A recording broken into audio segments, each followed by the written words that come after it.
Hey everybody, welcome back to the channel. Thanks for tuning in again. As you can see, we're back at Ghostly Rich's house. He's under the truck already, just pulling out the drain plugs to start draining the rear diff, because if you watch the last videos, we've had a leak. So what we're going to do is replace it with this. We've got the ARB rear diff cover.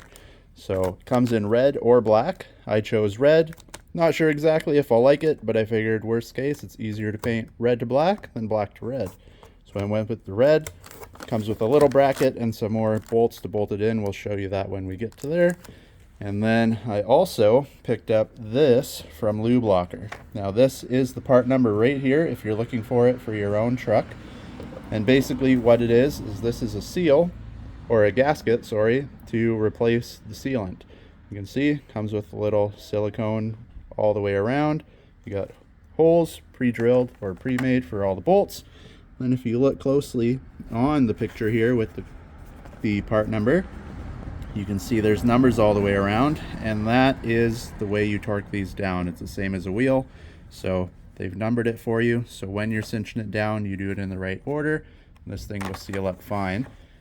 This thing is about 30 bucks.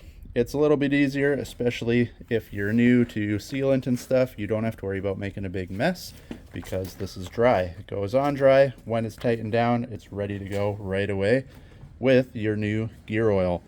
Now, for the rear end on these trucks, you are looking for a 75-140 is what you want. Now, I bought 3. Some people have said we need 2. Some people said they needed 3. Some people said they needed 2.5. So I picked up 3. Better to have too much than not enough. But once we fill it up, we'll see how much we actually need to use. So again, we're going to let the fluid drain out so we can get the cover off, and then we'll move on to getting the new stuff in place. All right, so under the truck, we've got this thing kind of almost taken apart already. We've got the bolts out. They are all just a 13 mil. You can do that as you please. This is your fill plug. There's another one straight under here, which is the drain plug. They're both right here. If you're watching this video and you're just replacing your fluid, if you get these mixed up, you can see this one is just a plug, whereas this one has a magnet on the end. And the new cover is the same. It also has a magnet.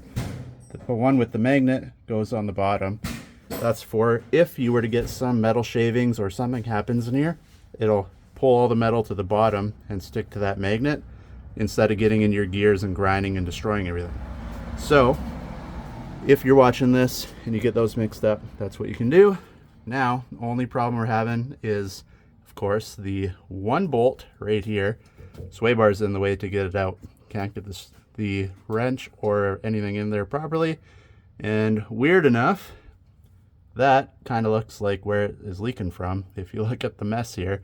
So it's almost like they didn't torque this bolt properly, or maybe it got a little bit cross-threaded going in originally, and now it's starting to leak.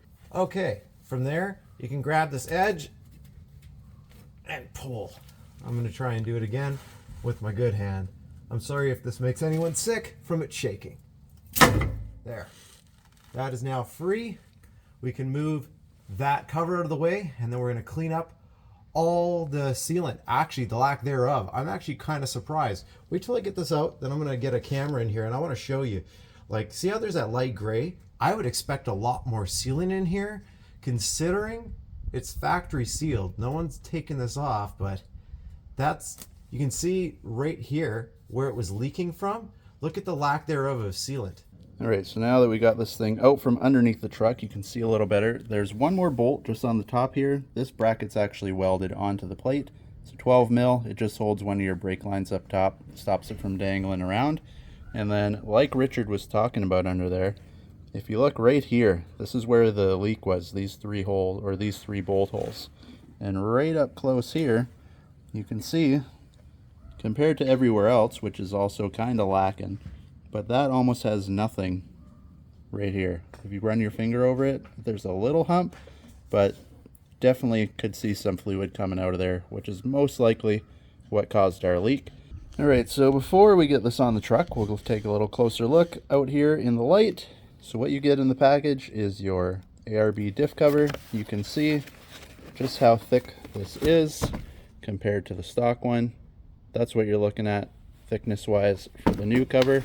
And if we come over here, this was just like stamped steel, not even half as thick as the new cover. So keep in mind, when you put it in, you'll need a little extra room to wiggle that in place and get it in properly to torque it all down. What else you get in the cover or in the box is this little bracket, and what this is basically to replace where your brake line was attached. So that'll go in there with the bolts, and it's already got a nut welded on the bracket itself for that bolt to thread back into. So that should be able to hold that in place. Then what you get is 8, they're kind of all over the place, but you get 8 smaller bolts and 4 of these longer bolts. Now they are a hex key, so keep in mind you'll need that when you reinstall it. But you get 4 longer ones, reason being the middle here is a little fatter than the rest. So your 2 on that side and 2 on this side will be the longer. Then you got 4 along the bottom, 4 along the top. That'll be the shorter ones. And then your new drain plug is this guy right here. And it's got a huge magnet on the end. Once you get it in, it'll be threaded into that hole right there. If you're wondering how strong this magnet is, if you look at these bolts, it hooks on and does not let go. So more than enough to catch anything that might be in there. And just a little bit of peace of mind. If anything was ever to happen, that's going to catch it instead of grinding your gears. And then as well, with these covers, if you look on the top here, you have an additional bolt, which you can take that out. And what this is a little dipstick. You can see on the inside, comes down. So if you want to check your fluid, or you want to see if you're losing any, or whatever the case may be, you don't actually have to pull the drain plug and do a fluid change. You can just pull this out, see if everything looks good. And you can also see right there at the end is also another little magnet. So if you had anything floating around in there, that'll catch a little bit too. So if you pull out the dipstick and it has some gunk on the end, you know that maybe you have bigger issues on the inside. But if you're good, pull it out and it's just oil, you know you don't have to take the whole cover off. It'll be good to go. And as you can see, Richard's hard at work under here cleaning up the underside of the truck.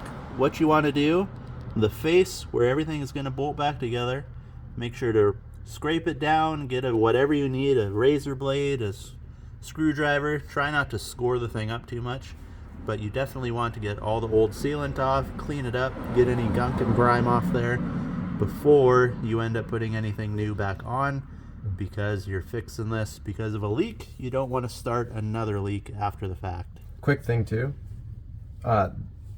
right here you'll see you'll have 2 Y stamps on here.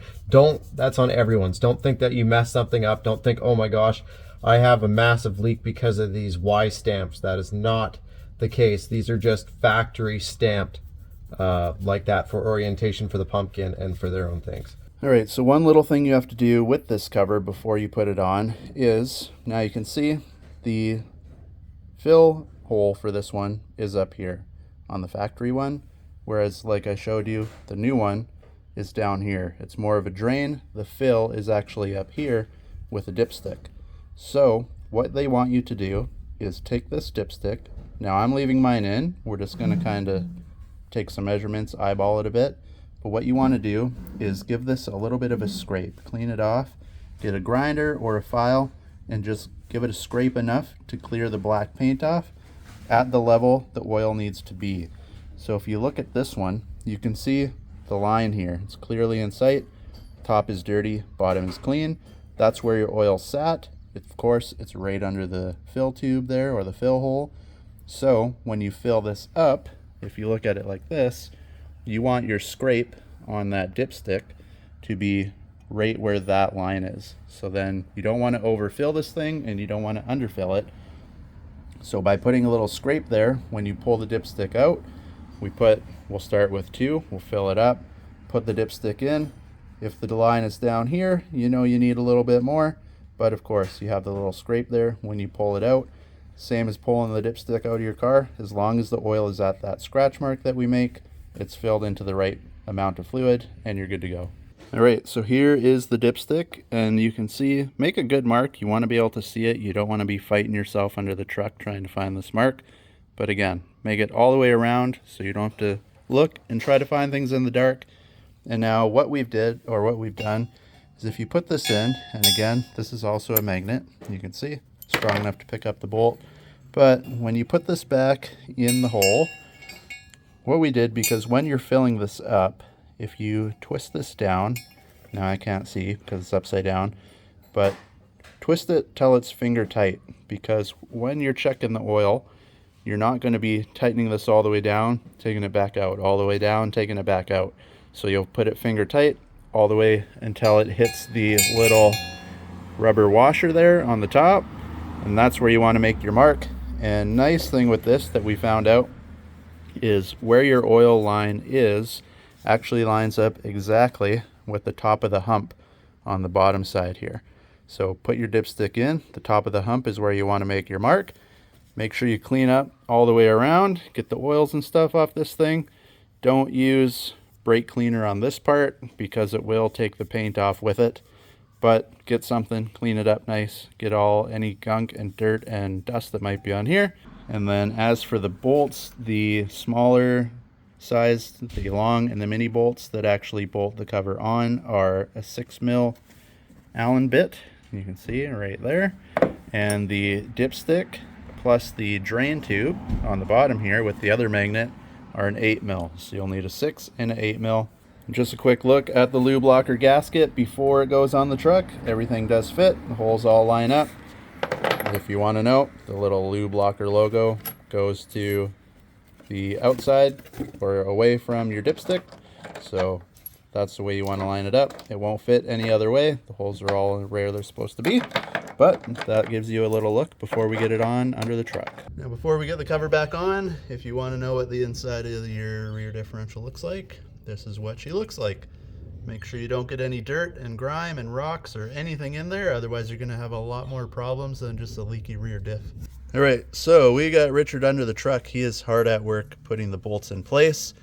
What we were thinking just now is we have the Lube Locker gasket, which not only can it go on dry and it makes a lot less of a mess, but what we were thinking is if you have sealer, if you're using the gasket sealer, you would probably most likely have to take your sway bar off. Reason being, you kind of got to angle that thing down to get it in place. And when you're using the sealer, I would recommend trying to go straight on because you don't want to rub any into the diff. And it's just, you know, your fingers are going to get messy. You're going to get it all over the place. So it is just 2 bolts there and 2 bolts on the other side, and you can get it out of the way. But if you're doing this with the sealer, I recommend most likely just take it out of the way. You'll have a lot cleaner job and a lot less swearing at the end of the day. All right, so we got them all on finger tight. After I told you you could do this without removing the sway bar, we actually removed just that side of the sway bar because again, that one bolt right there, bottom right hand side, because they're longer on the thicker part, you couldn't get it in. So instead of having a big headache, just remove the 2 bolts, dropped it down enough, you can get them all easy peasy. Other thing, that little bracket on the top, you can see it right here, fits on just like that. Only thing you got to do is the line right there. You just have to bend up the tab a little bit because the right corner is just a little bit too high and it ran into it. So just bend that part up and then the rest can go in. Put all your bolts in, just finger tight, get them all in place, and then you can start torquing it down to spec, which 25 foot-pounds is what you're looking at. And then again, go off of their little drawing here, 1, 2, 3, 4, all the way up to 12. And this is a little bit off. It actually sits that way or this way, one of the two. But again, follow what they have spec'd on there.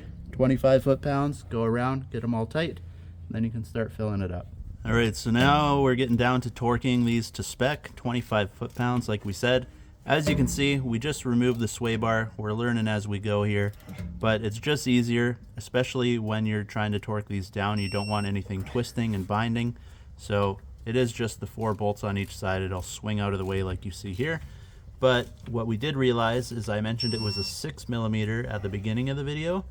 Now 6mm works good enough to twist them down, but once you start torquing it down to the 25 foot-pounds, it was actually starting to slip. So a 1/4 inch fits snug and you can torque it down to 25 without ruining the head of the bolt. So If you have a 6 mil, I guess you could probably do it if you're very careful. But like you can see here, as Richard's tightening it all down, the 1/4 inch fits snug, and you can torque it down to the 25 without ruining anything. Then once you get it all back and torqued and everything's good, you just put your sway bar back up, get the 2 bolts back in place on each side, tighten her back down, and everything should be good to go. All right, so sway bar is back in place. We'll just have to snug it down. Do all your bolts, torque them down, doing the number off the Lube Locker pamphlet there. Again, your bracket's up top. You'll have to bend that just slightly to get it around the corner there. Don't forget to put your bolt back on top for your brake line. And this bracket actually even has a little clip for the guide pin here that'll pop in just like so. So you can get that down. And again, we torqued the bolts all the way around to 25. And then the bigger bolt, the one with the magnet on the bottom, plus when the time comes after we fill this thing on the top, it recommends 33 or 32. I can't remember. One of the two. Torque it down to 32 and you're good to go. All right, so as for filling this up, like I said, I went with the Pennzoil full synthetic 75 W140. You don't have to do Pennzoil. You can use whatever oil you like. Make sure it's 140 and a GL5.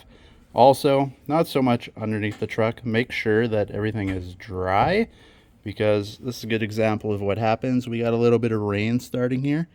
You can see everywhere the water has hit the remaining oil on the old cover, starting to bubble and separate everything. So that's going to be what happens to the inside of your diff if you get water in there. So again, you're underneath the truck. You're probably not too worried about water, but just in case, make sure everything's dry. All right, so we're starting to fill her up here in the top. We're going to put 2 bottles in.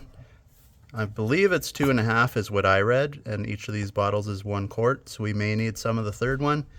But Richard mentioned in his video, it is quite thick, this type of oil. So you can see he's squeezing it, because if you just turn it upside down and let gravity do its thing, you're going to be there all afternoon. So you can see how little comes out when he's not squeezing it, and as soon as you give it a little pressure, she starts coming out. So you may have to do that. And keep in mind, you can see this chain hanging beside his head right here. This is where your spare tire would be on a stock truck. I don't have mine under here right now, so you got lots of room to play. But if you're doing this, you may want to just drop your tire out of the way, give yourself a lot more room, and make this job a lot easier. All right, so we've checked this a couple times just to be safe. If you take it out, now it's kind of hard to see in the video, but it's just under that line that we made. So keep in mind, this stuff is quite thick. It might not have flown all the way through the whole diff like it should. So you will not need the entire third bottle. And if you're happy with where it's sitting right there, you can always use 2. But as for us, we're going to take it. And the nice thing with these bottles, if you look on the side, they got the little sight tube.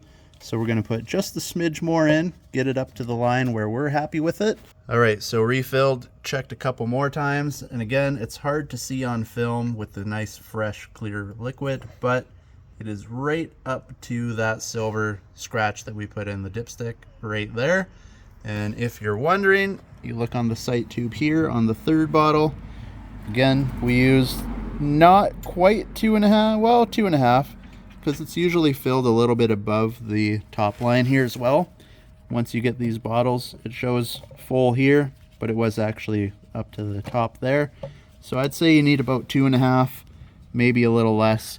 But again, when you fill it up, if you're a little low or a little high, it's all right, not the end of the world. You just do not want to overfill the crap out of these things, because it's going to start turning your gear oil into foam inside. It won't keep things cool, won't keep things lubricated, and again, you're going to end up blowing up your rear diff. All right, one nice thing with ARB is they give you this booklet in the box, and it actually has a little index in the back with all the different diff covers and part numbers. So I know some people were saying that it's a Dana 44. I believe it is kind of built the same, except the difference is on the Nissan, which is the M226, there's the 12 bolts like you guys saw, whereas I believe it's 8 bolts on the 44. I could be wrong, but that's what the difference is, I'm pretty sure. But it's nice because you get the part numbers for everything in the box, all the way down to this booklet itself. You can get the part numbers, so if you need just a specific part, There you go. Hopefully this helps. And if you're looking for the entire cover, that's this number right here, the 750008. That is for the red cover. If you are looking for the black cover, it's 75008B. There will be a letter B on the end, and that stands for black. So hopefully that helped you out. All right, so I did film an ending to this video over at Richard's house, but I thought, you know what, let's drive around for a day, just make sure nothing's leaking, and I'll show you guys a little close-up of what we got here a day later. Now, it's a little bit dirty from just us fingerprints and pouring the oil in and out, but nothing is leaking. You can see everything fits perfectly around here. What I can do is go underneath and clean that up just to make it look a little nicer, but I haven't got around to it yet. But again, you got your drain plug on the bottom. Make sure you torque that one down pretty well. It does have a rubber O-ring on it, but you do not want that to leak because this is kind of like a new drain plug. Yes, you do still have the one under here, but even if this was to open up and start leaking, you're going to lose all your fluid. Nice thing is, like we showed you, you could fill it up on top. That's your little dipstick. Again, this is the bracket they send.